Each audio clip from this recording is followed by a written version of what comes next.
अहोई अष्टमी व्रत पूजन विधि। व्रत करने वाली स्त्री को इस दिन उपवास रखना चाहिए। सायंकाल दीवार पर अष्टकोष्ठक की अहोई की पुतली रंग भरकर बनाएं। पुतली के पास सेई व सेई के बच्चे भी बनाएं। चाहे तो बना बनाया चाट बाजार से खरीद सकती हैं।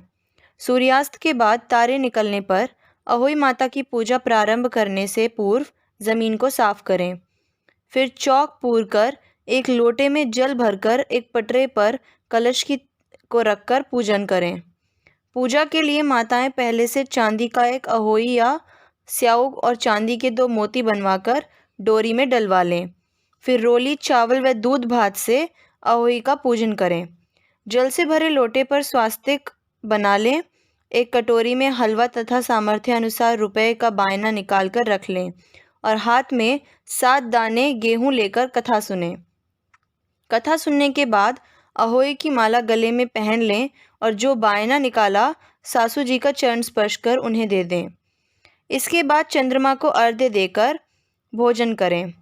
दीपावली के पश्चात किसी शुभ दिन अहोई को गले से उतारकर उसका गुड़ से भोग लगाएं और जल के छींटे देकर आदर सहित स्वच्छ स्थान पर रख दें।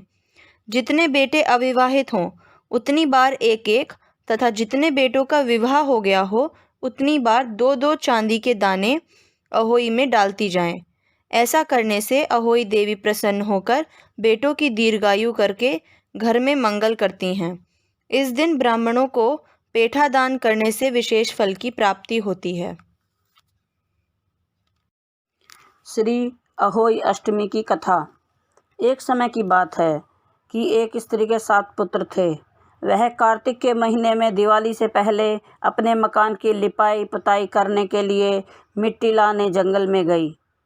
वह एक जगह से मिट्टी खोदने लगी। वहीं सेंध की मात थी।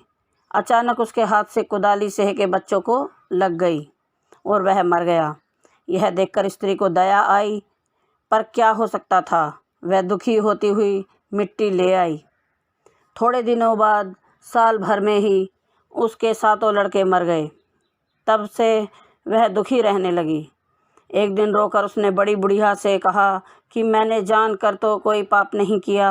हाँ, एक बार मिट्टी खोदते हुए अनजाने में सह के बच्चों को कुंदाली लग गई थी। उसके बाद साल भर में ही मेरे 7 पुत्र मर गए। उन स्त्रियों ने कहा कि तुमने ये बात चार के कान में डालकर जो पश्चाताप किया है, इससे तुम्हारा आधा पाप धुल गया। अब तुम उसी अष्टमी भगवती के पास सेह और सेह के बच्चों के चित्र बनाकर उसकी पूजा किया करो। ईश्वर की दया से तुम्हारा पाप धुल जाएगा और तुम्हें फिर से पहले की तरह पुत्र प्राप्त होंगे। उसी स्त्री ने आगामी कार्तिक कृष्णा अष्टमी का व्रत किया।